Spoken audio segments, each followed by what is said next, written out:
Hello friends, welcome to teaching Kishan YouTube channel. આપણે કંઈક ભૌતિક વિજ્ઞાન એટલે કે ફિઝિક્સની શરૂઆત કરી દીધી હતી, જેની અંદર આપણે ઓલરેડી 3 લેક્ચર જોઈ ગયા. તો જો તમે આગળના 3 લેક્ચર ન જોયા હોય તો ખાસ કરીને જોઈ લેજો. આ છે લેક્ચર નંબર 4, જેની અંદર આપણે વાત કરીશું કાર્ય, ઉર્જા અને શક્તિ. ઇંગ્લિશમાં કહીએ તો વર્ક, એનર્જી એન્ડ પાવર. હવે નોર્મલી જો ફિઝિક્સમાંથી શું પૂછાતું હોય છે તો ફિઝિક્સની અંદર ડેફિનેશન પૂછાતી હોય, કાં તો એનો યુનિટ પૂછાઈ જાય, કાં તો એનું સૂત્ર પૂછાઈ જાય. જેમ કે આજના લેક્ચરમાં આપણે ભણીશું કે ભાઈ કાર્ય એટલે શું, કાર્યની ડેફિનેશન શું છે, કાર્યનું સૂત્ર શું છે અને કાર્યનું એકમ શું છે. એ જ રીતના ઉર્જા અને ટાઈપ્સ ઓફ ઉર્જા ભણીશું, એટલે કે એનર્જીના મુખ્ય સ્ત્રોત કયા કયા છે, કેટલા પ્રકારની ઉર્જા છે, એ બધી વસ્તુ આપણે જોઈશું. તો ઉર્જાને સારી રીતના સમજવાની છે અને છેલ્લે આપણે પાવર એટલે કે શક્તિની વાત કરીશું કે ભાઈ શક્તિ એટલે શું. તો આજના લેક્ચરમાં આપણે કાર્ય, ઉર્જા અને શક્તિની વાત કરવાની છે. એની ડેફિનેશન શું છે, એમના સૂત્રો કયા કયા હોય છે, એમના એકમો કયા કયા છે, એ સદિશ રાશિ છે કે અદિશ રાશિ છે, એ બધી વાત કરવાની છે. હવે જો ફિઝિક્સની અંદર તમારા એક્ઝામ પોઈન્ટ ઓફ વ્યૂથી વાત કરું તો એ જ પૂછાય છે. કોઈ તમને ડેફિનેશન આપ્યું હોય તો આ શેની ડેફિનેશન છે એવું પૂછાઈ જાય, કાં તો તમને શું પૂછાઈ જાય, સૂત્ર પૂછાઈ જાય. જેમ કે હમણાં આપણે વાત કરી કે ભાઈ એફ બરાબર શું થાય, તો એફ બરાબર એમ એ થાય. તો આવું તમને એક્ઝામની અંદર પૂછાઈ જાય કે ભાઈ એફ બરાબર એમ એ, તો એની અંદર એ શું છે, એમ શું છે, એફ શું છે, એવું તમને પૂછાઈ જાય.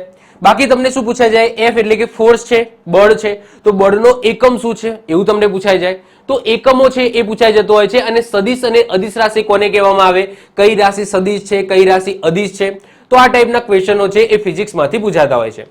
તો એ જ આપણે સમજવાનું છે. તો આજના લેક્ચરમાં આપણે કાર્ય, ઉર્જા અને શક્તિને સારી રીતના સમજીશું. Okay, very very important chapter છે, મજા આવવાની છે. ચલો તો શરૂઆત કરીએ છીએ કાર્ય, ઉર્જા અને શક્તિ. સૌથી પહેલા આપણે વાત કરીએ કાર્ય, જેને ઇંગ્લિશમાં આપણે કહીએ છીએ વર્ક.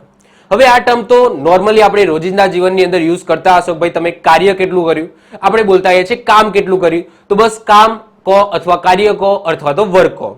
તો કાર્ય એટલે શું થાય, તો પદાર્થ પર લાગતા બળ અને બળની દિશામાં થતા સ્થાનાંતરના ગુણાકારને શું કહેવામાં આવે છે, કાર્ય કહેવામાં આવે છે.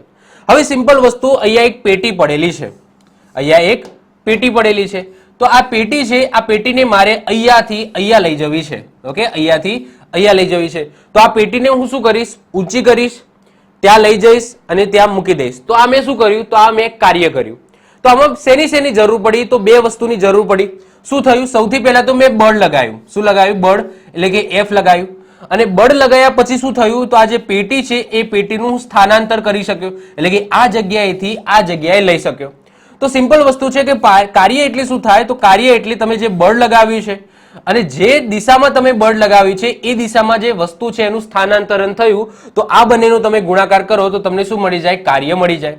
હવે માની લો કે અહીંયા એક પેટી પડેલી છે અને આ પેટી એટલી બધી ભારે છે, એટલી બધી ભારે છે કે એનું સ્થાનાંતર નથી કરાવી શકતો. હું બળ લગાવું છું, ટ્રાય કરું છું કે ભાઈ એ પેટી આગી જાય પણ નથી જતી, એ હલતી પણ નથી.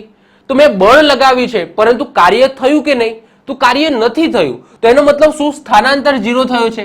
તો જો સ્થાનાંતર 0 થાય છે તો એનો મતલબ કાર્ય છે, તમે ગમે એટલું બળ લગાવ્યું હોય, કાર્ય તમારું શૂન્ય થવાનું છે. તો જો શેના ઉપર આધાર રાખે છે કાર્ય, તો તમે બળ લગાવો છો અને એ બળની સાથે સાથે જે દિશામાં તમે બળ લગાવો છો એ દિશામાં એ વસ્તુનું સ્થાનાંતર પણ થવું જોઈએ.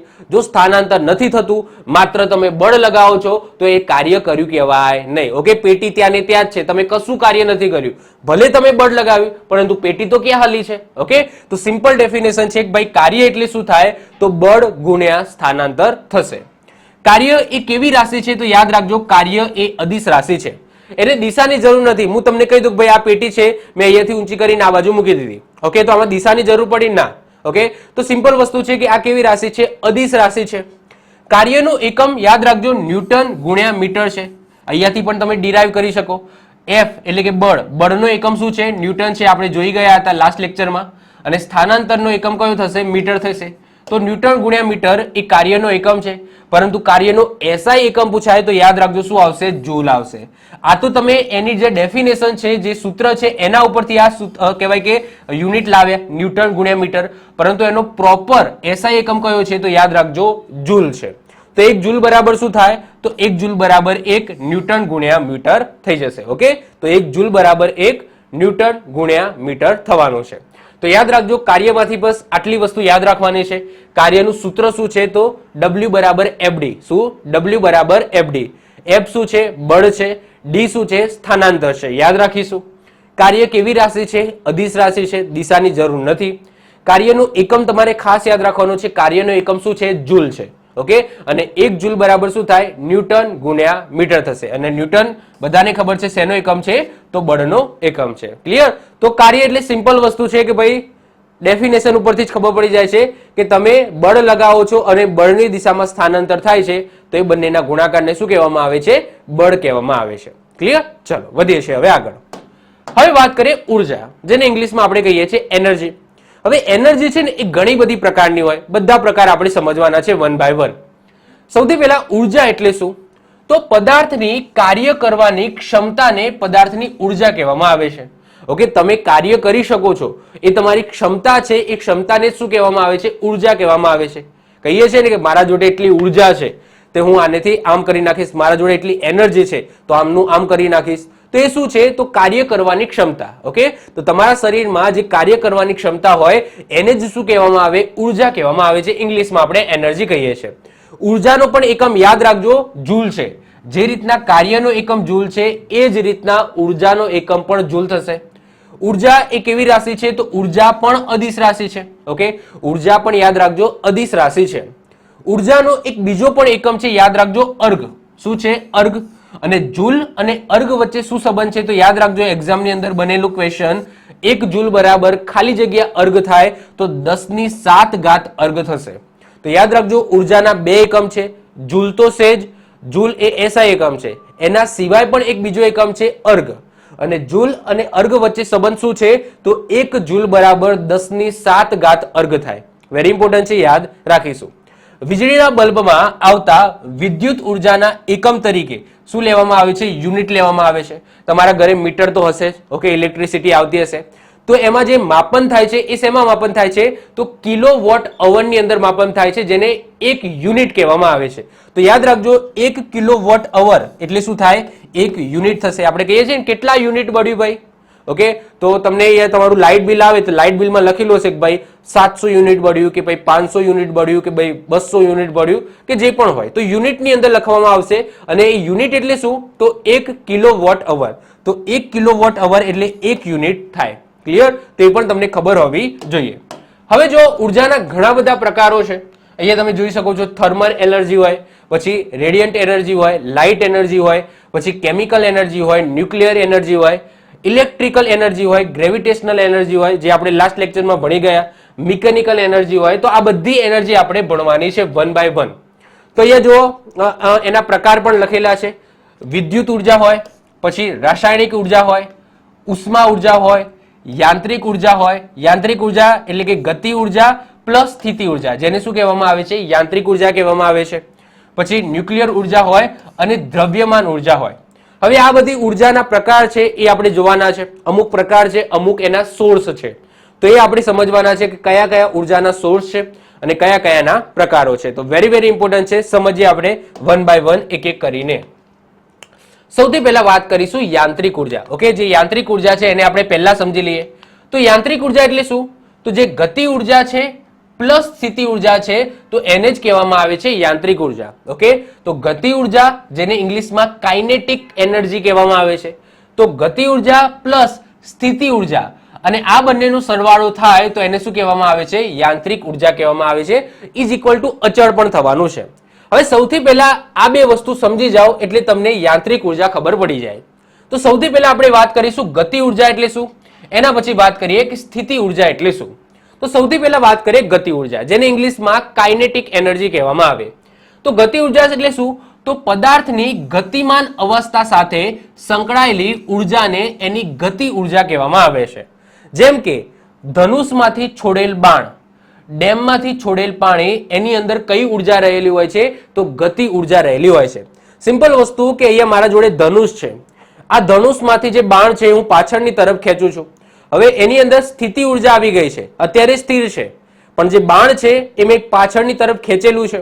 હવે જ્યારે એને છોડું છું તો એનો મતલબ એ હવામાં છે, એ હવામાં જાય છે તો એના જોડે શું છે? ગતિ છે, એટલે કે એના જોડે ગતિ ઉર્જા છે. એ જ રીતના જો પાણી જ્યાં સુધી બંધની અંદર હોય, અંદરની તરફ હોય, જ્યાં સુધી બંધ ખુલતો નથી ત્યાં સુધી એની અંદર સ્થિતિ ઉર્જા સમાયેલી હોય, પણ જેવો બંધમાંથી બંધ ખુલી જાય છે અને પાણી રિલીઝ થાય છે તો એના જોડે શું આવી જશે? ગતિ આવી જશે, અને એ જે ઉર્જા લઈને દોડે છે આગળ તો એને જ કહેવામાં આવે છે ગતિ ઉર્જા. તો વોટર જ્યારે રિલીઝ કરવામાં આવે છે ત્યારે એ રિલીઝ કરવાની સાથે સાથે એનામાં કઈ ઉર્જા આવી જાય છે? તો કાઇનેટિક એનર્જી આવી જાય છે, એટલે કે ગતિ ઉર્જા આવી જાય છે. તો યાદ રાખજો, ગતિ ઉર્જા એટલે શું? તો પદાર્થની ગતિમાન અવસ્થામાં, જો અહીંયા ગતિમાન અવસ્થા છે, પાણી છે એ વહે છે, ઓકે, વહેતું પાણી છે એ ગતિ કરે છે.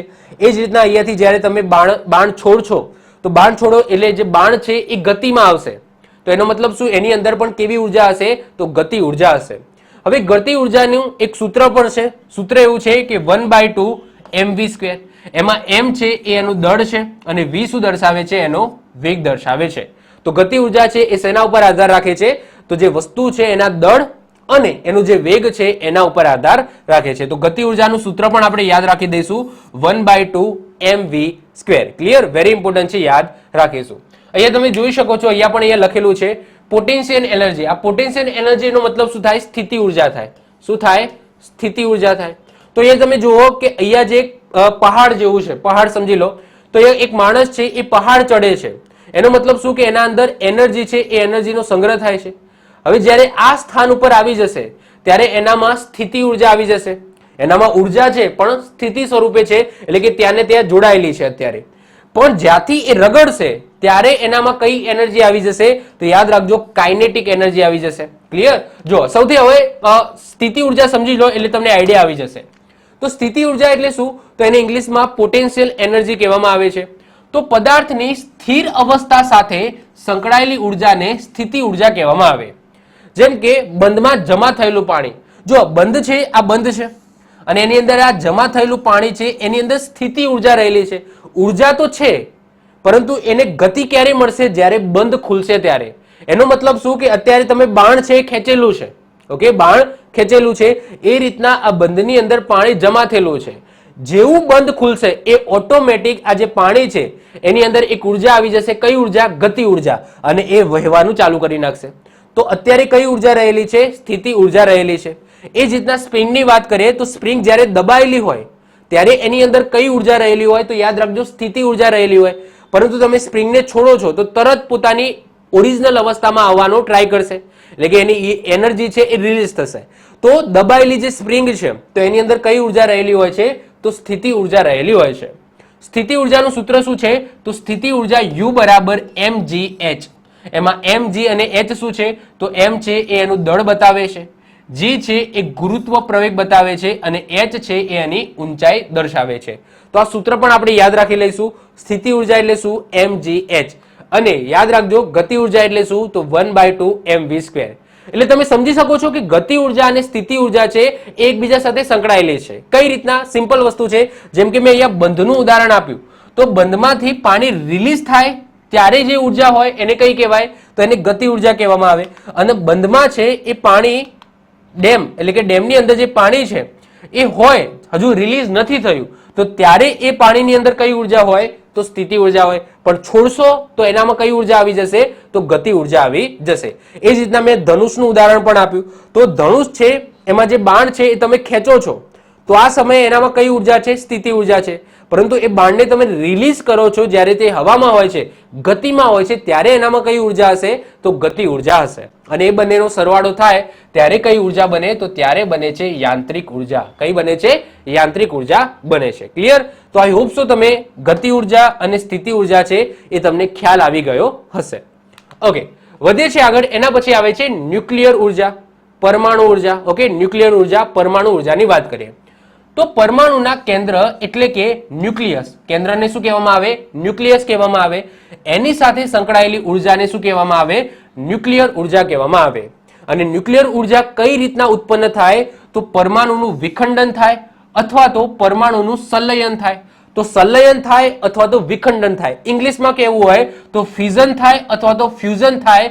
તો એમાંથી એનર્જી છે એ રિલીઝ થાય, અને જે એનર્જી રિલીઝ થાય એને જ કહેવામાં આવે છે પરમાણુ ઉર્જા. તમને આ વસ્તુ મેં સમજાવી પણ હતી. તમને જ્યારે બ્રહ્માંડ ચલાવ્યું હતું ત્યારે મેં તમને કીધું હતું કે સૂર્યની અંદર પણ પરમાણુની સંલયનની પ્રક્રિયા થાય છે. સંલયન એટલે શું? તો જો સૌથી પહેલા ફ્યુઝન અને ફ્યુઝન એ શું છે એ સમજી લો. સૌથી પહેલા પરમાણુ વિખંડનની વાત કરીએ તો વિખંડનને ઇંગ્લિશમાં ફ્યુઝન કહેવામાં આવે. તો એક અણુમાંથી બે અણુ બને, એક અણુમાંથી બે અણુ બને ત્યારે પણ એનર્જી રિલીઝ થાય છે. તો આ એનર્જીને કઈ કહેવાય? પરમાણુ વિખંડનની એનર્જી કહેવામાં આવે, જેમાં પરમાણુ બોમ્બનું તમે ઉદાહરણ લઈ શકો. તો પરમાણુ બોમ્બ છે એની અંદર આ જ વસ્તુ થાય છે. શું થાય છે? તો જે અણુ છે એનું નાના નાના પાર્ટિકલની અંદર ડિવિઝન થાય છે અને એના કારણે જે ઉર્જા ઉત્પન્ન થાય છે એનાથી આ પરમાણુ બોમ્બ છે એ ભયાનક સ્વરૂપ ધારણ કરે છે. એ જ રીતના પરમાણુ સંલયનની વાત કરીએ તો પરમાણુ સંલયનમાં શું થાય? તો બે અણુ ભેગા થઈને એક અણુ બનાવે. જેમ કે વાત કરીએ હાઇડ્રોજન બોમ્બ, તો હાઇડ્રોજન બોમ્બની અંદર એવું છે, હાઇડ્રોજન બોમ્બ છે એની અંદર શું થાય છે કે બે અણુ ભેગા થઈને એક અણુ બનાવે અને એને કહેવામાં આવે ફ્યુઝન કહેવામાં આવે. ગુજરાતીમાં કહીએ તો પરમાણુ સંલયન કહેવામાં આવે. એની અંદર પણ ઉર્જા ઉત્પન્ન થાય, ઉર્જા બંનેની અંદર ઉત્પન્ન થશે. એક અણુમાંથી બે અણુ બને અથવા તો બે અણુમાંથી એક અણુ બને, ઉર્જા બંનેની અંદર ઉત્પન્ન થશે અને આ જે ઉર્જા ઉત્પન્ન થઈ એને જ કહેવામાં આવે છે પરમાણુ ઉર્જા. જેમ કે વાત કરીએ આપણે સૂર્યની વાત કરીએ તો સૂર્યની અંદર કઈ પ્રક્રિયા થાય છે? તો યાદ રાખજો પરમાણુ સંલયનની પ્રક્રિયા થાય છે. સૂર્ય છે એ શેનો બનેલો છે? હાઇડ્રોજનનો બનેલો છે. તો એના કેન્દ્રમાં શું થાય છે? તો પરમાણુ સંલયનની પ્રક્રિયા થાય છે, એટલે કે જે હાઇડ્રોજન છે એ એકબીજા સાથે જોડાય છે અને એના કારણે એનર્જી ઉત્પન્ન થાય છે અને એના કારણે સૂર્ય છે એ ધગધગતો દેખાય છે. તો પરમાણુ સંલયનનું એક સરસ મજાનું ઉદાહરણ તમે સૂર્ય કહી શકો અને પરમાણુ વિખંડનનું સારું એવું ઉદાહરણ તમે પરમાણુ બોમ્બ કહી શકો. તો પરમાણુ બોમ્બ છે એની અંદર આ જ વસ્તુ થાય છે, પરમાણુનું વિખંડન થાય છે, એક અણુમાંથી બે અણુમાં ડિવિઝન થાય છે અને એના કારણે ઉર્જા ઉત્પન્ન થાય છે. ક્લિયર? તો આવી જે ઉર્જા છે પરમાણુના વિખંડન અને પરમાણુના સંલયનના કારણે જે ઉર્જા ઉત્પન્ન થાય છે તો એવી ઉર્જાને શું કહેવામાં આવે? એવી ઉર્જાને કઈ ઉર્જા કહેવામાં આવે? તો ન્યુક્લિયર ઉર્જા એટલે કે પરમાણુ ઉર્જા કહેવામાં આવે છે. સિમ્પલ. ચલો વધીએ છીએ આગળ વાત કરીએ રસાયણ ઉર્જા. ઓકે, જેને ઇંગ્લિશમાં કેમિકલ એનર્જી કહેવામાં આવે. તો રાસાયણિક પદાર્થ સાથે સંકળાયેલી ઉર્જાને રસાયણ ઉર્જા કહેવામાં આવે. જેમ કે વાત કરીએ પેટ્રોલ છે, ડીઝલ છે, કોલસો છે, લાકડું છે, તો આ બધા શેના ઉદાહરણ છે? તો રસાયણ ઉર્જાના ઉદાહરણ તમે કહી શકો. જેમ કે વાત કરીએ પેટ્રોલ, તો પેટ્રોલથી શું ઉત્પન્ન થાય છે? તો એનર્જી ઉત્પન્ન થાય છે અને એ એનર્જીથી તમારું વ્હીકલ ચાલે છે. એ જ રીતના ડીઝલ તમે કહી શકો. એ જ રીતના કોલસાથી તમને ખબર છે કે ટ્રેન ચાલે છે. તો ટ્રેનમાં એ એનર્જી ક્યાંથી આવી? કોલસો બળવાને કારણે આવી. એ જ રીતના લાકડું છે, તો લાકડામાં પણ એનર્જી રહેલી છે.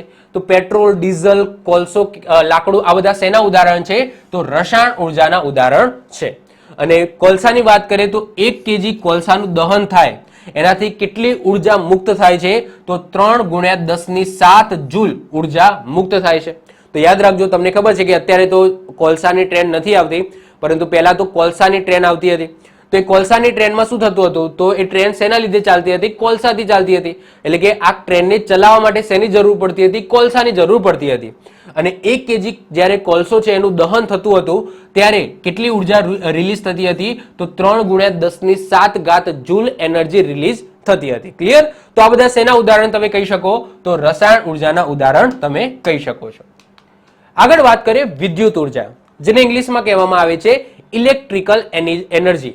તો ઇલેક્ટ્રિકલ એનર્જીની વાત કરીએ તો વિદ્યુત ઉર્જા એ ગતિ ઉર્જાનો જ એક પ્રકાર છે, જેમાં ઇલેક્ટ્રિક ચાર્જ એટલે કે વિદ્યુત ભારનું વહન થાય છે. હવે સિમ્પલ વસ્તુ છે કે આની અંદર પણ એનર્જી રહેલી હોય છે. જેમ કે તમારા ઘરે ટ્યુબલાઇટ હશે, બલ્બ હશે, અથવા તો સમજી લો કોઈ પણ ઇલેક્ટ્રિકલ મશીન હશે, એમાં તમે ટોસ્ટર લઈ શકો, ફ્રીજ લઈ શકો, ટીવી લઈ શકો, પછી કોઈ પણ પાવર આઉટલેટ લઈ શકો. તો એની અંદર કઈ એનર્જી રહેલી હોય છે? તો વિદ્યુત ઉર્જા રહેલી હોય છે, એટલે કે ઇલેક્ટ્રિક એનર્જી રહેલી હોય છે અને એના કારણે જ આ બધા તમારા કાર્યો થાય છે. જેમ કે ટ્રેનની પણ તમે ઉદાહરણ આપી શકો. ઇલેક્ટ્રિક ટ્રેન હવે તો આવી ગઈ છે. ઓકે, ટ્રેન હવે કોલસાવાળી જતી રહી, ઇલેક્ટ્રિક ટ્રેન આવી ગઈ છે. તો જે પેલી કોલસામાં ચાલતી હતી તો એક શેનું ઉદાહરણ હતું? તો રસાયણ ઉર્જાનું ઉદાહરણ હતું. જ્યારે એ ઇલેક્ટ્રિક ટ્રેન આવી ગઈ તો આ ઇલેક્ટ્રિક ટ્રેન છે એ શેનું ઉદાહરણ છે? તો વિદ્યુત ઉર્જાનું ઉદાહરણ છે. સિમ્પલ છે. ઓકે, જેમ કે વિદ્યુત બલ્બ છે, પંખો છે, આ બધા શેના ઉદાહરણ છે? તો વિદ્યુત ઉર્જાના ઉદાહરણ છે. આ તો સિમ્પલ વસ્તુ છે, તમે સમજી શકો એવું જ છે. ચલો વધીએ છીએ આગળ. એના પછી આગળ વાત કરીએ દ્રવ્યમાન ઉર્જા, જેને ઇંગ્લિશમાં કહેવામાં આવે છે માસ એનર્જી. તો વાત કરીએ આલ્બર્ટ આઇન્સ્ટાઈન, તો આલ્બર્ટ આઇન્સ્ટાઈને સાપેક્ષવાદનો સિદ્ધાંત આપ્યો હતો અને આ સાપેક્ષવાદના સિદ્ધાંત અનુસાર એમણે કીધું હતું કે જે દ્રવ્યમાન છે એ દ્રવ્યમાન બીજું કંઈ જ નહીં, ઉર્જાનું જ એક સ્વરૂપ છે. જ્યાં સુધી સાપેક્ષવાદનો સિદ્ધાંત નતો આવ્યો ત્યાં સુધી બધા એવું માનતા હતા કે દ્રવ્યમાન છે એની અંદર કોઈ જ ઉર્જા રહેલી નથી. પરંતુ જ્યારે આલ્બર્ટ આઇન્સ્ટાઈન દ્વારા સાપેક્ષવાદનો સિદ્ધાંત આપવામાં આવ્યો કે કોઈ પણ દ્રવ્યમાન વસ્તુ છે એની અંદર પણ ઉર્જા રહેલી હોય છે, એ પણ એક ઉર્જાનો પ્રકાર છે. તો એમને શું કીધું હતું? તો એમને એવું કીધું હતું કે દ્રવ્ય ઉર્જાને બીજી ઉર્જા જેવી કે ગતિ ઉર્જામાં રૂપાંતરિત કરી શકીએ અને બીજી ઉર્જાને દ્રવ્ય ઉર્જામાં રૂપાંતરિત કરી શકાય છે. અને એમણે એક ફેમસ સૂત્ર આપ્યું હતું જેને ક્યાંક ને ક્યાંક તમે જોયું હશે, E બરાબર mc સ્ક્વેર. તો E બરાબર mc સ્ક્વેર, જેમાં E શું છે? તો E છે એ એનર્જી બતાવે છે, M છે એ એનું દળ બતાવે છે એટલે કે માસ બતાવે છે, અને C શું છે? તો C છે એક અચળાંક, તમે કહી શકો સ્પીડ ઓફ લાઇટ છે જે કોન્સ્ટન્ટ હોય છે અને કેટલી હોય છે? 3 × 10⁸ મીટર પ્રતિ સેકન્ડ હોય છે. તો C છે પ્રકાશની ઝડપ છે, સ્પીડ ઓફ લાઇટ છે જે કેટલી હોય છે? 3 × 10⁸ મીટર પ્રતિ સેકન્ડ હોય છે. તો યાદ રાખજો, એમને આ સૂત્ર આપ્યું હતું અને આ સૂત્ર અનુસાર એમને એવું કીધું હતું કે જે માસ છે એ માસની અંદર પણ શું રહેલું હોય છે? એનર્જી રહેલી હોય છે. ઓકે, કોઈ પણ દ્રવ્યમાન છે એની અંદર શું રહેલું હોય છે? તો એની અંદર એનર્જી હોય છે અને હોય છે. એક્ઝામ્પલ તરીકે વાત કરું કે અહીંયા ચશ્માનું બોક્સ છે. હવે મને એમ કહો કે આ ચશ્માના બોક્સની અંદર આ એક વન ટાઈપ ઓફ માસ છે એટલે કે દ્રવ્યમાન વસ્તુ છે, દળ પોતે ધરાવે છે. આની અંદર એનર્જી રહેલી છે કે નહીં? તો તમે કહેશો કે સાહેબ આની અંદર શું એનર્જી રહેલી હોય છે? આ તો નોર્મલ વસ્તુ છે. પરંતુ આલ્બર્ટ આઇન્સ્ટાઈને એવું કીધું હતું કે જેટલી પણ વસ્તુ દળ ધરાવે છે એની અંદર એનર્જી રહેલી છે. તો સાહેબ આની અંદર કઈ રીતના એનર્જી રહેલી છે? સિમ્પલ વસ્તુ છે, જુઓ, આને સળગાવો. તો આને સળગાવશો તો શું થશે? તો આને સળગાવશો તો આમાંથી એનર્જી ઉત્પન્ન થશે. કઈ એનર્જી ઉત્પન્ન થશે? પહેલા તો લાઇટ એનર્જી ઉત્પન્ન થશે, એના સિવાય ઉષ્મા ઉર્જા પણ ઉત્પન્ન થશે. ઓકે, સમજી લો કે તમારે ચા બનાવવી છે તો આ તમે નાખી દો, આ સળગાવો તો આના ઉપર તમે ચા બનાવી શકો કે નહીં? તો વન ટાઈપ ઓફ એનર્જીનો સોર્સ તો છે જ. ઓકે, આની અંદર કંઈક તો એનર્જી રહેલી છે જેના કારણે બીજી વસ્તુ થઈ શકે છે, લાઇટ બની શકે છે, અથવા તો સમજી લો કે તમારે કઈ પણ વસ્તુ સળગાવવી છે તો એ તમે સળગાવી શકો છો. ઓકે, તો એમને એક કીધું હતું કે ભાઈ કોઈ પણ દ્રવ્યમાન વસ્તુ હોય એ દ્રવ્યમાન વસ્તુની અંદર એનર્જી હોય અને હોય, જેને કહેવામાં આવે છે આલ્બર્ટ આઇન્સ્ટાઈનનો સાપેક્ષવાદનો સિદ્ધાંત. અને એમને સૂત્ર આપ્યું હતું E બરાબર mc સ્ક્વેર. શું આપ્યું હતું? E બરાબર mc સ્ક્વેર આપ્યું હતું. ક્લિયર? ચલો હવે આગળ વધીએ અને વાત કરીએ ઉષ્મા ઉર્જા. ઉષ્મા ઉર્જાને ઇંગ્લિશમાં હીટ એનર્જી કહેવામાં આવે છે. હવે ઉષ્મા ઉર્જા એટલે શું? તો ઘન પ્રવાહી અને વાયુ અણુઓની ગતિના કારણે ઉષ્મા ઉર્જા ઉત્પન્ન થાય છે જેનું એક માધ્યમમાંથી બીજા માધ્યમની અંદર વહન થાય છે. ઉર્જાનું એક માધ્યમમાંથી બીજા માધ્યમમાં વહન, જેમાં જે ઉષ્મા વહન છે એને કંડક્શન કહેવામાં આવે છે, ઉષ્મા નયન જેને કન્વેન્શન કહેવામાં આવે છે, અને ઉષ્મા વિકિરણ જેને રેડિયેશન કહેવામાં આવે છે. હવે આ વસ્તુને સમજો. હવે એ જ્યારે હું ઉષ્મા શબ્દ બોલું છું એને તમે ગરમી પકડી લો થોડી સમય માટે કે આ ગરમીની વાત થાય છે. હવે જુઓ કે અહીંયા ગેસ છે, આ ગેસ તમે સળગાવો છો, યસ કે નો? ગેસ સળગાવો છો. ચલો, હવે ગેસ છે એ ગેસ ઉપર તમે તપેલી મૂકો છો. સમજી લો કે આ તમારો ગેસ છે. ઓકે, રસોઈનો આ ગેસ છે. ઓકે, આ ગેસ છે એમાં અહીંયાથી સળગે છે અને એના ઉપર શું મૂકો છો? તપેલી મૂકો છો. શું તમે ગેસને અડાડીને તપેલી મૂકો છો કે થોડી ઉપર રાખો છો? તો થોડી ઉપર રહે છે. સમજી લો કે આ રીતના હોય છે, અહીંયાથી સળગતું હોય છે અને આ રીતના જ્વાલા નીકળતી હોય છે, તો તપેલી આપણી આટલી હોય છે, એને અડાડીને નથી હોતી. સિમ્પલ વસ્તુ છે. તો અહીંયાથી એનર્જી અહીંયા ટ્રાન્સફર કઈ રીતના થાય છે? ઓકે, આપણે એ વસ્તુને અડાડી તો નથી, તો એનર્જી છે એ આ જગ્યાએથી તપેલીને ટ્રાન્સફર કઈ રીતના થાય છે? તો રેડિયેશન દ્વારા થાય છે. રેડિયેશનને શું કહેવામાં આવે છે? ઉષ્મા વિકિરણ કહેવામાં આવે છે. તો ઉષ્મા વિકિરણના કારણે જે ઉષ્મા છે એ ગેસમાંથી આ તપેલી છે એ તપેલીની અંદર ટ્રાન્સફર થાય છે. તો સૌથી પહેલા ઉષ્મા વિકિરણ સમજી ગયા. એના પછી તમે અહીંયા આવો તો અહીંયા શું થાય છે? કન્વેન્શન થાય છે. કન્વેન્શન એટલે શું? તો તપેલીની અંદર સમજી લો કે પાણી ભરેલું છે. ઓકે, તો અહીંયા તપેલી ગરમ થાય છે તો એ કોને મળે છે એનર્જી? તો એ મળે છે અહીંયા જે પાણી ભરેલું છે એને. અને એ પાણીનું વરાળની અંદર રૂપાંતરણ થાય છે અને વરાળની અંદર રૂપાંતરણ થાય એને કહેવામાં આવે છે વેપોરેશન. શું કહેવામાં આવે છે? વેપોરેશન કહેવામાં આવે છે.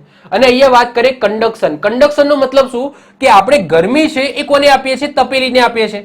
હવે આ જગ્યાએ તો આપણે આપતા જ નથી ગરમી, પરંતુ એ ગરમી છે એ તપેલી ગરમ થવાના કારણે એ ગરમી છે એનો જે હાથો છે ત્યાં પણ ટ્રાન્સફર થાય છે, અને એ જે ટ્રાન્સફર થાય છે એટલે કે ઉષ્માનું વહન થાય છે એને શું કહેવામાં આવે છે? કન્ડક્શન કહેવામાં આવે છે. તો કન્ડક્શન એટલે શું? તો ઉષ્માનું વહન. ઉષ્માનું વહન. ઉષ્મા નયન એટલે શું? તો કન્વેન્શન. ઉષ્મા નયનને કન્વેન્શન કહેવામાં આવે, અને ઉષ્મા વિકિરણને શું કહેવામાં આવે? તો રેડિયેશન કહેવામાં આવે. ગુજરાતી શબ્દો તમે ખાસ યાદ રાખજો. તો આ બધું શું છે? તો એ તમે એનર્જી ક્યાંથી આપી છે? તો એનર્જી તમે ગેસમાંથી આપી છે, પરંતુ એ એનર્જીનું તમે જુઓ કઈ કઈ જગ્યાએ ટ્રાન્સફરેશન થાય છે. ઓકે, ઉષ્માનું કન્ડક્શન થાય છે, કન્વેન્શન થાય છે, વેપોરેશન થાય છે. તો આ બધું શું થાય છે? એક માધ્યમમાંથી બીજા માધ્યમની અંદર રૂપાંતરણ થાય છે. તો યાદ રાખજો, ઉષ્મા ઉર્જા એટલે શું? તો એની અંદર જે ઘન પ્રવાહી અને વાયુ અણુઓની ગતિના કારણે ઉષ્મા ઉર્જા ઉત્પન્ન થાય છે, જેનું એક માધ્યમમાંથી બીજા માધ્યમની અંદર શું થાય છે? વહન થાય છે. ક્લિયર? તો આ યાદ રાખજો. હવે આ પણ આપણે સમજવું હોય તો તમે કઈ સમજી શકો છો કે આ જે તપેલી છે એ તપેલી કઈ અવસ્થામાં છે? તો એ તપેલી ઘન અવસ્થામાં છે. ઓકે, તપેલી ઘન અવસ્થામાં છે. એની અંદર શું ભરેલું છે? પાણી ભરેલું છે. એ કઈ અવસ્થામાં છે? તો એ પ્રવાહી અવસ્થામાં છે. હવે અહીંયા ગરમ શું થાય છે? તો ગરમ થાય છે તપેલી, જે ઘન અવસ્થામાં છે, પરંતુ એની જે ઉષ્મા છે એ કોને મળે છે? તો એની અંદર જે પાણી ભરેલું છે એને મળે છે. તો એનો મતલબ શું? કે એ એકમાંથી બીજાની અંદર ટ્રાન્સફર થાય છે. સમજી શકો છો? તપેલી છે એ ઘન અવસ્થામાં છે અને હીટ એને જ મળે છે, પરંતુ એ જે એની અંદર પ્રવાહી રહેલું છે પાણી, એની અંદર એ ઘનમાંથી એમાં ટ્રાન્સફર થાય છે. તો અહીંયા ઉષ્મા ઉર્જા એવું જ કહેવા માંગે છે કે ભાઈ એનર્જી છે, ઉષ્મા છે એ એક સ્વરૂપમાંથી બીજા સ્વરૂપની અંદર ટ્રાન્સફર થાય છે. ક્લિયર? ચલો, સમજી ગયા હશો. આગળ વાત કરીએ ઉર્જા સંરક્ષણનો સિદ્ધાંત. હવે યાદ રાખજો, ઉર્જા સંરક્ષણના સિદ્ધાંતમાંથી ઘણા બધા એમસીક્યુ તમને પૂછાઈ જાય છે. કેવા એમસીક્યુ પૂછાય કે ભાઈ ટ્યુબલાઇટ છે એ ટ્યુબલાઇટની અંદર કઈ ઉર્જાનું કઈ ઉર્જામાં રૂપાંતરણ થાય છે? આવા ક્વેશ્ચન પૂછાયેલા છે. હીટર છે એ હીટરની અંદર કઈ ઉર્જાનું કઈ ઉર્જામાં રૂપાંતરણ થાય છે? તો આવા ક્વેશ્ચનો એમસીક્યુ સ્વરૂપે બને. તો ઉર્જા સંરક્ષણનો સિદ્ધાંત શું કહે છે? તો ઉર્જા સંરક્ષણના નિયમ અનુસાર ઉર્જાને તમે ઉત્પન્ન પણ ન કરી શકો અને ઉર્જાનો તમે નાશ પણ ન કરી શકો, પરંતુ ઉર્જાને એક સ્વરૂપમાંથી બીજા સ્વરૂપની અંદર રૂપાંતરણ કરી શકો. તો સરસ મજાનો સિદ્ધાંત છે કે ભાઈ ઉર્જા સંરક્ષણનો સિદ્ધાંત, કે ઉર્જા છે એ તમે પેદા પણ ન કરી શકો, ઉર્જા છે એનો તમે નાશ પણ ન કરી શકો, ઉર્જાને તમે એક સ્વરૂપમાંથી બીજા સ્વરૂપની અંદર માત્ર ટ્રાન્સફર કરી શકો. જેમ કે વાત કરીએ ટ્યુબલાઇટ. હવે ટ્યુબલાઇટ છે એ ટ્યુબલાઇટની અંદર ઉર્જાનું કઈ રીતના રૂપાંતરણ થાય છે? તો વિદ્યુત ઉર્જાનું પ્રકાશ ઉર્જાની અંદર રૂપાંતરણ થાય છે. ઓકે, ટ્યુબલાઇટ છે એ ઇલેક્ટ્રિકલ વસ્તુ છે, એને કઈ ઉર્જા મળશે? તો વિદ્યુત ઉર્જા મળશે, અને વિદ્યુત ઉર્જા મળવાના કારણે એ પ્રકાશ ઉર્જાની અંદર રૂપાંતરણ થશે અને આપણને પ્રકાશ મળશે. તો અહીંયા ટ્યુબલાઇટ ચાલુ છે, મને પ્રકાશ આપે છે, પરંતુ એ પ્રકાશ ક્યાંથી આપ્યો? તો વિદ્યુત ઉર્જાના કારણે મને એ પ્રકાશ મળ્યો છે. એ જ રીતના કોલસાની વાત કરીએ તો કોલસાની અંદર રાસાયણિક ઉર્જાનું ઉષ્મા ઉર્જાની અંદર રૂપાંતરણ થાય છે. તો કોલસો જ્યારે સળગે છે તો એની અંદર શું છે? રાસાયણિક ઉર્જા રહેલી છે, અને રાસાયણિક ઉર્જાનું ઉષ્મા ઉર્જાની અંદર રૂપાંતરણ કરે છે આ કોલસો. એના પછી વાત કરીએ મીણબત્તી. મીણબત્તીની વાત કરીએ તો એ પણ શું છે? વન ટાઈપ ઓફ રસાયણ છે. તો એ રસાયણ ઉર્જાનું પ્રકાશ પ્લસ ઉષ્મા ઉર્જાની અંદર રૂપાંતરણ કરે છે, કારણ કે મીણબત્તી છે એ મીણબત્તીનું કામ શું? તો પ્રકાશ તો આપે જ છે, સાથે સાથે ગરમી પણ આપે છે. ઓકે, ગરમી પણ આપે જ છે ને. તો પ્રકાશ અને ઉષ્મા ઉર્જાનું રૂપાંતરણ કરે છે રસાયણ ઉર્જામાંથી. આ રીતના તમે ટ્યુબલાઇટની અંદર પણ કહી શકો. ટ્યુબલાઇટમાં પણ આ કેવું ખોટું નથી કે ભાઈ ટ્યુબલાઇટ પણ ઉષ્મા ઉર્જા આપે છે. ઓકે, ટ્યુબલાઇટ તમે અડજો, ઓકે, ટ્યુબલાઇટ તમે અડો તો એ પણ તમને ગરમ લાગશે. તો એનો મતલબ શું? એ પણ પ્રકાશની સાથે સાથે ઉષ્મા ઉર્જા પણ આપે છે. તો એ પણ તમે ટ્યુબલાઇટની અંદર લખી શકો છો. હીટરની વાત કરીએ તો હીટર છે એ વિદ્યુત ઉર્જાનું ઉષ્મા ઉર્જાની અંદર રૂપાંતરણ કરી આપે છે, તમને પાણી છે એ ગરમ કરી આપે છે. એના પછી આગળ વાત કરીએ લાઉડ સ્પીકર. તો લાઉડ સ્પીકર શું કરશે? વિદ્યુત ઉર્જાનું ધ્વનિ ઉર્જાની અંદર રૂપાંતરણ કરી આપશે. ઓકે, લાઉડ સ્પીકર છે એ પાવરથી કનેક્ટેડ હોય છે, એટલે કે એને વિદ્યુત ઉર્જા મળે છે, અને શેનું ટ્રાન્સફર કરે છે? તો ધ્વનિ ઉર્જાની અંદર ટ્રાન્સફર કરે છે. એના પછી પંખાની વાત કરીએ તો પંખો છે એ વિદ્યુત ઉર્જાનું ગતિ ઉર્જા પ્લસ યાંત્રિક ઉર્જાની અંદર ઓકે રૂપાંતરણ કરે છે. તમે મેં આગળ વાત કરી કે ગતિ ઉર્જા અને સ્થિતિ ઉર્જા એ વન ટાઈપ ઓફ શું છે? યાંત્રિક ઉર્જા છે. તો જે પંખો છે એ વિદ્યુત ઉર્જા એટલે કે એને એનર્જી મળે છે, પાવર મળે છે, અને એના કારણે એ ગતિમાં આવે છે. તો એ ગતિ ઉર્જામાં રૂપાંતરણ કરે છે, અથવા તો યાંત્રિક ઉર્જા, બંનેમાંથી ગમે તે હોય ચાલે. આગળ વાત કરીએ સિતાર અને તબલા, તો એ યાંત્રિક ઉર્જાનું યાદ રાખજો ધ્વનિ ઉર્જાની અંદર રૂપાંતરણ કરે છે. ઓકે, સિતાર છે, તબલા છે, આ બધું શું કરે છે? આ વન ટાઈપ ઓફ યાંત્રિક ઉર્જા છે. યાંત્રિક ઉર્જા એટલે શું? તો યાંત્રિક ઉર્જાની અંદર બે વસ્તુ આવે. મેં તમને કીધું હતું સ્થિતિ ઉર્જા પ્લસ ગતિ ઉર્જા. તો જ્યારે તબલા પડેલા હોય તો એની અંદર સ્થિતિ ઉર્જા રહેલી જ હોય. સિતાર છે એ સિતારની અંદર પણ સ્થિતિ ઉર્જા રહેલી જ હોય. જ્યારે એને વગાડો છો તો એ ધ્વનિ ઉર્જાની અંદર રૂપાંતરણ તમને કરી આપે છે.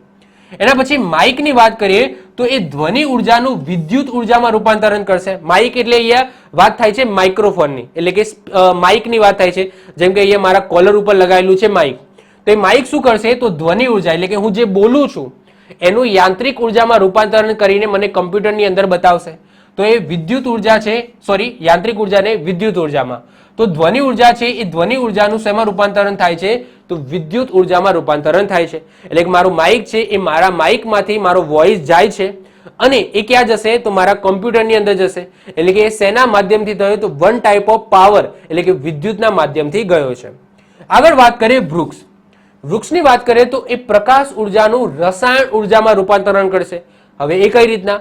તો વૃક્ષ છે એના જે પાંદડા છે એ શેની ક્રિયા કરે છે? પ્રકાશ સંશ્લેષણની ક્રિયા કરે છે, અને જેને ઇંગ્લિશમાં ફોટોસિન્થેસિસ કહેવામાં આવે છે. તો પ્રકાશ સંશ્લેષણની ક્રિયા દ્વારા શું થાય છે?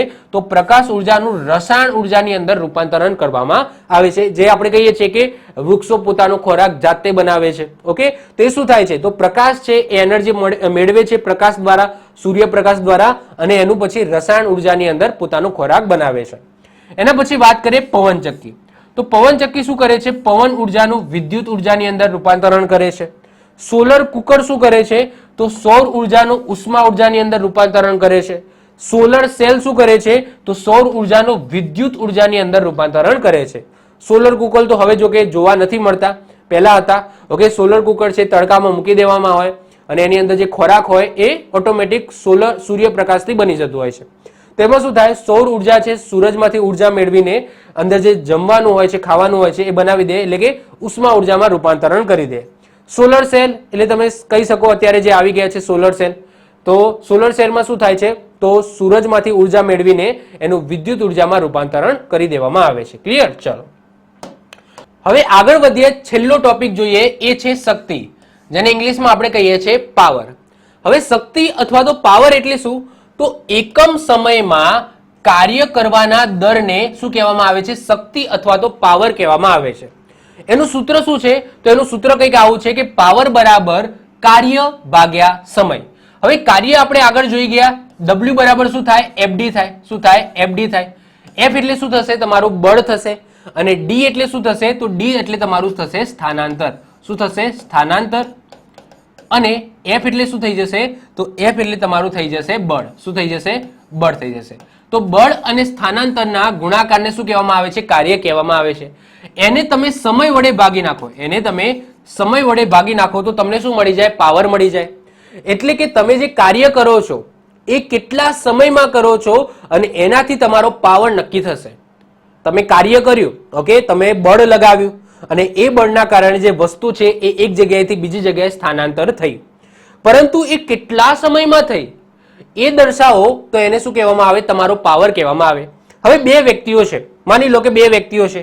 હવે બે વ્યક્તિ છે, આ એક બે પેટી પડેલી છે. ઓકે, આ રીતના બે પેટી પડેલી છે અને આ પેટી અહીંયાથી અહીંયા લઈ જવાની છે. ક્યાં લઈ જવાની છે? અહીંયાથી અહીંયા લઈ જવાની છે. હવે પહેલો માણસ આવે છે. ઓકે, પહેલો માણસ આ પેટીને ધક્કો મારે છે, એટલે કે બળ લગાવે છે, અને બળના લગવાના કારણે આ પેટી ખસે છે અને એનું સ્થાનાંતરિત થાય છે. અને સમજી લો કે એ 10 સેકન્ડનો સમય લગાવે છે. શું લગાવે છે? 10 સેકન્ડનો સમય લગાવે છે. હવે બીજો માણસ આવે છે, એ પણ પોતાનું બળ લગાવે છે અને પેટીને અહીંયાથી અહીંયા લઈ જાય છે, અને કેટલો સમય લગાવે છે? તો સમજી લો કે 6 સેકન્ડનો સમય લગાવે છે. ઓકે, બંને કાર્ય સરખું કર્યું છે, બંને કાર્ય સરખું કર્યું છે, બંને અલગ અલગ બળ લગાવ્યું હશે કારણ કે તાકાત બંનેમાં અલગ અલગ હશે. તો એક જણે પેટી 10 સેકન્ડમાં અહીંયાથી અહીંયા લઈ ગયો અને બીજો વ્યક્તિ છે એ 6 સેકન્ડની અંદર પેટી છે એને અહીંયાથી અહીંયા લઈ ગયો. તો એ બંનેમાં પાવર છે એ ડિફરન્સ છે, કારણ કે બંનેને સમય છે એ અલગ અલગ લાગે છે. કાર્ય બંને સેમ કર્યું છે. જો કાર્ય બંને સેમ કર્યું છે એટલે કે ફોર્સ પણ લગાવ્યું છે અને એનું સ્થાનાંતર પણ થયું છે. સ્થાનાંતર બંને સરખું કર્યું છે, ફોર્સ પણ લગાવેલો છે, પરંતુ એકે જલ્દી કરી નાખ્યું, એને થોડો સમય વધારે લીધો, અને એકે થોડો સમય ઓછો લીધો. તો એ બંનેનો ડિફરન્સ એમાં આવ્યો, એના પાવરની અંદર આવ્યો. તો યાદ રાખજો, પાવર એટલે બીજું કંઈ જ નહીં, તમે જે કાર્ય કરો છો એ કેટલા સમયમાં કરો છો એ દર્શાવો એટલે તમારું પાવર થઈ જાય. આ જ વસ્તુ મેં અહીંયા એનિમેશનથી પણ દર્શાવી છે કે આ જે પેટી છે એ પેટીને તમારે 5 મીટર ખસેડવાની છે. હવે આ વ્યક્તિ છે એ 12 ન્યૂટનનું શું લગાવે છે? બળ લગાવે છે, અને એ બળ લગાવીને આ 5 મીટર એને ખસેડે છે. અને એના માટે એને કેટલો ટાઈમ જાય છે? તો એનો ટાઈમ 3 સેકન્ડનો સમજી લો જાય છે. તો આને શું કહેવામાં આવે? તો આ વ્યક્તિનો એને પાવર કહેવામાં આવે કે આ વ્યક્તિએ 12 ન્યૂટન બળ લગાવ્યું, 5 મીટર સ્થાનાંતર કર્યું અને 3 સેકન્ડની અંદર સ્થાનાંતર કર્યું. તો આ 3 ને તમે ભાગી નાખો, 5 ગુણ્યા 12 ભાગ્યા 3. ઓકે, 5 શું છે? એનું સ્થાનાંતર છે. ઓકે, ન્યૂટન 12 ન્યૂટન એને શું લગાવ્યું છે? બળ લગાવ્યું છે. અને એને સમય વડે તમે ભાગી નાખો તો આ તમારું શું મળી ગયું? તો આ તમારો પાવર મળી ગયો. શું મળી ગયો? પાવર મળી ગયો. ક્લિયર? તો આ કહેવામાં આવે છે પાવર. પાવરની વાત કરીએ તો પાવર એ કેવી રાશિ છે? તો પાવર એ અદિશ રાશિ છે. પાવરનો એસઆઈ એકમ યાદ રાખજો, વોટ છે. શું છે? વોટ છે. એનો બીજો પણ એકમ તમે એના સૂત્ર ઉપરથી કન્સિડર કરી શકો છો, જૂલ ભાગ્યા સેકન્ડ. ઓકે, કાર્યનો એકમ શું છે? કાર્યનો એકમ જૂલ છે, સમયનો એકમ સેકન્ડ છે. તો અહીંયા પાવરનો એકમ જૂલ ભાગ્યા સેકન્ડ પણ બની જશે. અને એનો એસઆઈ એકમ પૂછાય તો એસઆઈ એકમ છે વોટ, જેને ડબલ્યુ વડે દર્શાવવામાં આવે છે. હવે 1 વોટ બરાબર શું થશે? 1 જૂલ ભાગ્યા સેકન્ડ થઈ જશે. હવે જો પાવરનો એક બીજો પણ એકમ છે હોર્સ પાવર, જે આપણે કહીએ છીએ. તો 1 હોર્સ પાવર બરાબર કેટલા વોટ થાય? યાદ રાખજો, તો 746 વોટ થાય. ઓકે, 1 હોર્સ પાવર બરાબર કેટલા વોટ થાય?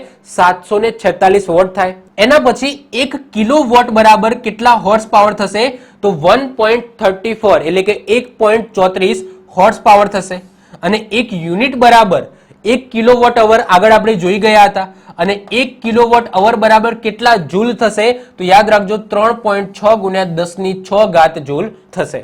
તો આ પણ એમસીક્યુ ની અંદર બની શકે, આ પણ તમારે યાદ રાખવાનું છે. જેમાં સૌથી વધારે આ યાદ રાખવાનું છે કે 1 હોર્સ પાવર બરાબર કેટલા વોટ થાય? તો 746 વોટ થશે. ક્લિયર? તો આ તમારે ખાસ યાદ રાખવાનું છે. તો આ સાથે આપણું સરસ મજાનું ચેપ્ટર છે અહીંયા પૂરું થાય છે, work, energy end power. Okay, I hope so તમને બધો જ ખ્યાલ આવ્યો હશે. હજુ પણ તમારા માઇન્ડની અંદર કંઈક ડાઉટ રહી ગયો હોય તો નીચે કોમેન્ટ કરજો, હું એનો આન્સર જરૂર આપીશ. તો મળીશું નેક્સ્ટ ફિઝિક્સના ચેપ્ટરની અંદર. બાય, ઓલ ધ બેસ્ટ, જય હિન્દ, જય ભારત.